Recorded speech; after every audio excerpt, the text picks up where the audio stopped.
आज के इस वीडियो का टॉपिक है मैक्सवेल्स इक्वेशन बिफोर मैक्सवेल, यानी मैक्सवेल से पहले मैक्सवेल्स की इक्वेशन क्या थी। तो मैक्सवेल ने बेसिकली 4 इक्वेशंस हैं मैक्सवेल की, और जो मॉडिफिकेशन है वो बेसिकली एक ही इक्वेशन में मैक्सवेल ने किया था। पर मैक्सवेल के चारों इक्वेशन का देने से पहले जो इक्वेशंस थी वो क्या थी और कैसे, क्या उनमें आइडिया था, क्या सोच के ये मैक्सवेल को मैक्सवेल इक्वेशन डेवलप करने की ज़रूरत पड़ी, इस पे ही आज हम डिस्कशन करेंगे। तो चलिए शुरू करते हैं आज का अपना लेक्चर। बहुत ही इंटरेस्टिंग लेक्चर है क्योंकि फिजिक्स में कुछ लॉज हैं जो कि यूनिफिकेशन फॉर्म करते हैं और वो लॉज बहुत इंपॉर्टेंट है, और मैक्सवेल्स लॉ उनमें से एक है जो कि इलेक्ट्रिक फील्ड और मैग्नेटिक फील्ड के बीच एक यूनिफिकेशन फॉर्म करता है। यानी मैक्सवेल के लॉ से हमें पता चला कि इलेक्ट्रिक और मैग्नेटिक फील्ड के बीच कनेक्शन है, वो अलग अलग नहीं है, उनके बीच कुछ रिलेशन है, वही रिलेशन हमको ये बताता है। तो मैक्सवेल्स की 4 इक्वेशंस है जिनमें सबसे पहली इक्वेशन है उसको हम जरा डिस्कस करते हैं। पहली इक्वेशन जो है वो है, उसका जो मैथमेटिकल फॉर्म है हम पढ़ चुके हैं, ये है divergence of electric field is equal to rho upon epsilon naught. Divergence of electric field is equal to rho by epsilon naught. ये क्या है आपको पता होगा, ये कौन सा लॉ है, ये हम पढ़ चुके हैं, ये है Gauss law. Gauss law in electrostatics. Okay, Gauss law in electrostatics. तो क्या बताता है ये लॉ कि अगर हम कोई क्लोज सरफेस ले लें, और उसमें एक चार्ज रख दे, ये चार्ज क्यों रख दिया हमने इसमें, तो इस क्लोज सरफेस से जितनी इलेक्ट्रिक फील्ड डाइवर्ज करेंगी, जितनी इलेक्ट्रिक फील्ड इस क्लोज सरफेस से डाइवर्ज करेंगी, वो जो इलेक्ट्रिक फील्ड का जो डाइवर्जेंस होगा, ये सारी फील्ड मैं ड्रॉ कर रहा हूँ, ये डाइवर्ज कर रही है सरफेस से बाहर की ओर। तो जितनी फील्ड लाइन इस सरफेस से डाइवर्ज करेंगी वो इसके charge density divide by epsilon not के इक्वल होंगे। ओके, तो ये बात ठीक है, बिल्कुल वैलिड लॉ है ये। तो ये जो पहला लॉ है ये मैक्सवेल्स की फर्स्ट इक्वेशंस पे कंसीडर किया जाता है। Divergence of electric field is equal to rho by epsilon naught. Second law की अगर हम बात करें तो सेकेंड लॉ बोलता है, मैक्सवेल का सेकेंड लॉ बोलता है divergence of magnetic field is 0, यानी मैग्नेटिक फील्ड लाइंस डाइवर्ज नहीं करती। तो अगर हम एक मैग्नेट ले लें अगर हम, तो एक मैग्नेट में आपको पता है कि 2 पोल होते हैं, एक तो नॉर्थ हो गया और एक साउथ हो गया। तो इसकी फील्ड लाइंस कुछ ड्रॉ करें तो इसकी फील्ड लाइन कुछ इस तरीके से हम ड्रॉ कर सकते हैं। ये मैग्नेट की फील्ड लाइंस है, magnetic field lines of a magnet. Okay, तो ये जो मैग्नेटिक फील्ड लाइंस है इनका डायरेक्शन ये नॉर्थ टू साउथ, और फिर ये वापस इनसाइड ऑफ मैग्नेट, या ये कुछ कंप्लीट फील्ड लाइंस है। तो ये मैंने ड्रॉ कर दी इसकी डायरेक्शन नॉर्थ टू साउथ और inside south to north.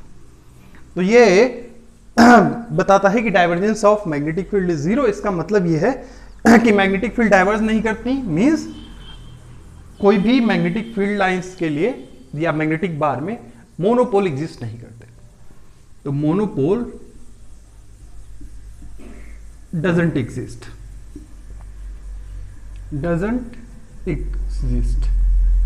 Magnetic field lines के लिए 2 पोल होना जरूरी है। इलेक्ट्रोस्टैट्स में ऐसा नहीं है। आपने देखा है कि एक चार्ज रख दिया तो उससे इलेक्ट्रिक फील्ड बाहर की ओर निकलने लगी, पॉजिटिव चार्ज रख दिया तो उससे इलेक्ट्रिक फील्ड बाहर निकलने लगी।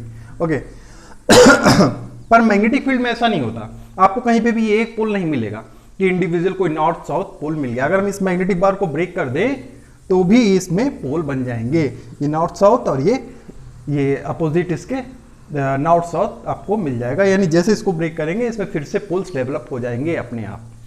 तो ये यूनिवर्सल लॉ है कि divergence of B is 0। Okay, अब तक तो ऐसा कोई मैग्नेट नहीं मिला है जिसमें आपको मोनोपोल मिल जाए।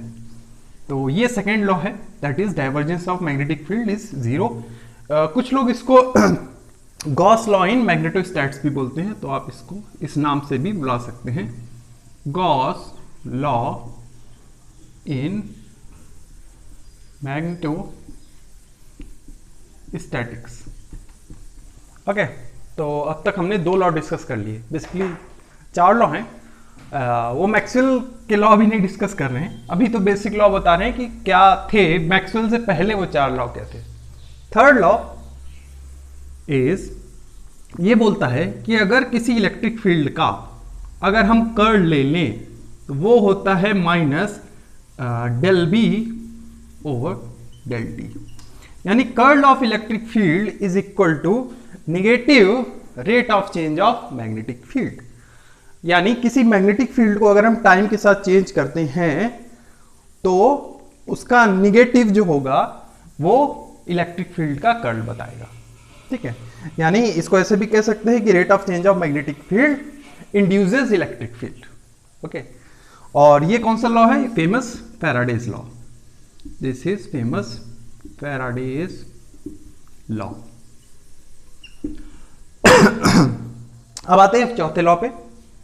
फोर्थ लॉ कहता है कर्ल अगर हम किसी मैग्नेटिक फील्ड का लें तो वो आपको चार्ज डेंसिटी का आइडिया दे देगा, यानी curl of magnetic field is equal to mu naught times J. और ये कौन सा लॉ है? This is the most famous Ampere's law. ये कौन सा लॉ है? This is your Ampere's law. तो ये 4 लॉ थे मैक्सवेल से पहले, है ना, मैक्सवेल से पहले थे ये 4 लॉ। और मैक्सवेल को इन चारों लॉ में कुछ बेसिकली कुछ लगा कि ये लॉ में कुछ गड़बड़ी है। अब किस लॉ में गड़बड़ी है ये भी हम देखते हैं, एक एक करके हम 4 लॉ को चेक करेंगे कि किसमें गड़बड़ी, एक इंट्यूशन या आपको दिख सकता है कि किसमें कुछ प्रॉब्लम है। ठीक है, तो चलिए अभी देखते हैं। वैसे आप ऐसे भी लॉजिक से भी देख सकते हैं, ऐसे ही अगर आप देख के इंट्यूटिवली भी कुछ आइडिया आपको लग सकता है कि देखिए curl of E is equal to minus del B over del T.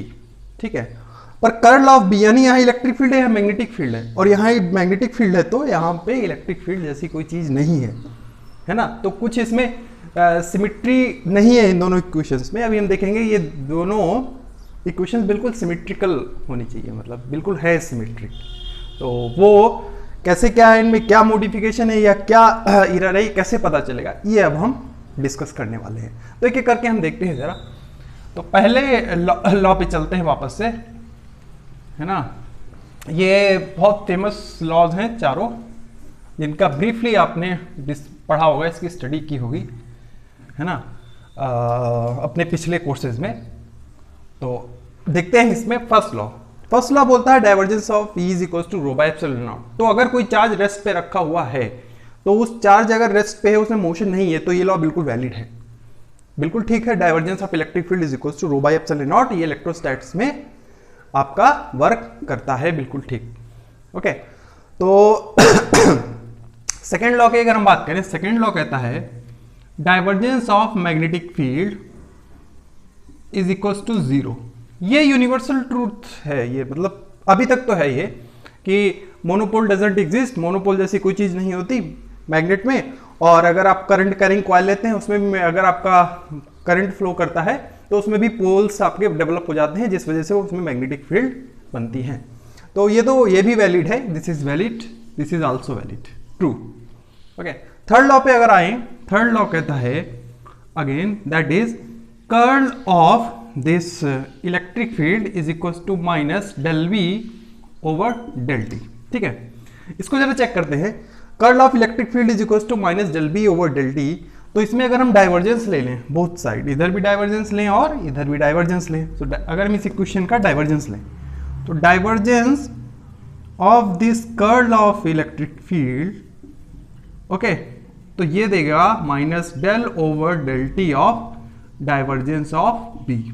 ठीक है, तो इसमें हम देख सकते हैं कि मैथमेटिकली, या ये थ्योरम से हम बोल सकते हैं, मैथमेटिक्स की थ्योरम से, कि divergence of curl is always 0। आप चेक भी कर सकते हो, कोई भी इलेक्ट्रिक फील्ड हो, उसका कर्ल हो, फिर उसका डाइवर्जेंस निकालो, वो आपको 0 ही देगा। ये आपको this is always zero, always zero, ये हमेशा जीरो आपको मिलेगा। पर और ये भी डाइवर्जेंस ऑफ बी, ये भी है सेकंड लॉ से, सेकंड लॉ अगर बिल्कुल ठीक है तो ये भी जीरो होना चाहिए, तो this zero is equal to zero, ये बिल्कुल ठीक बैठ रहा है, तो ये इक्वेशन भी हमारी वैलिड है, बिल्कुल ठीक है, नो प्रॉब्लम। तीनों इक्वेशंस में कोई प्रॉब्लम नहीं है, बिल्कुल ठीक है, यानी फैराडे लॉ भी ठीक है, divergence of B is equal to zero भी ठीक है, और गॉस लॉ इन इलेक्ट्रोस्टैटिक्स भी ठीक है। अब आते हैं हमने फोर्थ लॉ पे। फोर्थ लॉ कहता है, fourth law says that curl of magnetic field is equal to mu naught J. अब जरा इसको देखते हैं, तो वापस से डाइवर्जेंस लें। डाइवर्जेंस अगर लेते हैं इसमें दोनों साइड में, left hand side right hand side, तो divergence of this magnetic field, divergence of this magnetic field ये देगा आपको mu naught times divergence of J. ठीक है, तो divergence of curl of a vector is always zero, divergence of curl of a vector is always zero. तो यहां से हमें क्या मिला, यहां से हमने देखा कि लेफ्ट हैंड साइड में हमें एक जीरो मिल रहा है, लेफ्ट हैंड साइड में क्या मिल रहा है, एक जीरो मिल रहा है, तो इधर रख दिया हमने एक जीरो।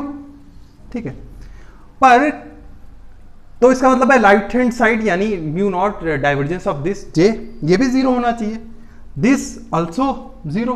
तो ये जीरो की अगर हम बात करें, यानी ये divergence of this J, this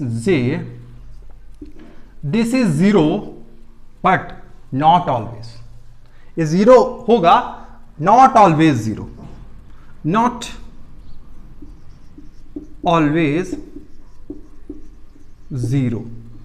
okay, तो यहां पे ये प्रॉब्लम आई, ये हमेशा जीरो नहीं होता, यानी ये इक्वेशन जीरो हो, डाइवर्जेंस ऑफ जे जीरो कब देगा, डाइवर्जेंस ऑफ जीरो तब होगा व्हेन करंट इज स्टेडी, यानी करंट में कोई फ्लक्चुएशन नहीं हो रहा है, this is zero only when current is steady.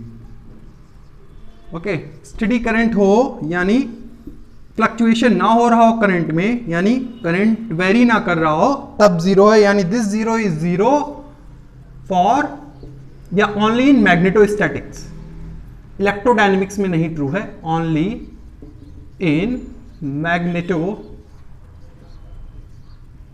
Magnetostatics. ठीक है, जिसमें करंट का वेरिएशन नहीं हो रहा हो, टाइम के साथ करंट चेंज नहीं हो रहा हो, एक स्टेडी करंट, एक विदाउट फ्लक्चुएटिंग करंट आपका फ्लो कर रहा हो, तो उस केस में डाइवर्जेंस ऑफ जीरो होगा। पर ये डाइवर्जेंस ऑफ जीरो अगर ये नहीं है तो ये क्या है।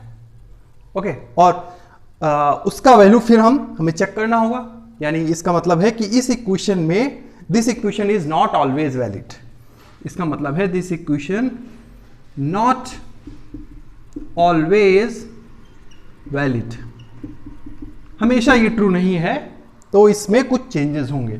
तो ये जो आइडिया था, यही मैक्सवेल का आइडिया था कि ये जो चेंज लाना है, इस इक्वेशन को बदलना है, इस इक्वेशन में मॉडिफिकेशन मैक्सवेल नहीं किया और बाद में इन चारों इक्वेशन को एक साथ रिप्रेजेंट कर दिया, लिख दिया, और वो बन गई फेमस मैक्सवेल्स इक्वेशन।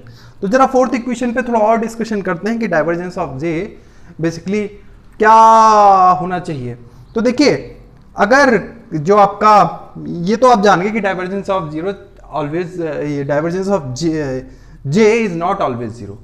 तो डाइवर्जेंस ऑफ जे होता क्या है, तो डाइवर्जेंस ऑफ जे यानी करंट फ्लक्चुएटिंग का मतलब क्या है कि किसी रीजन में जो चार्ज हैं वो आपके घट बढ़ रहे हैं, यानी या तो वो बढ़ रहे हैं या वो क्या बोलते हैं आपके कम हो रहे हैं। तो इसका मतलब ये है उस किसी रीजन में चार्ज का क्या मतलब है, अगर हम बोले कि चार्ज डेंसिटी यानी rho, if rho is a function of time, if rho is a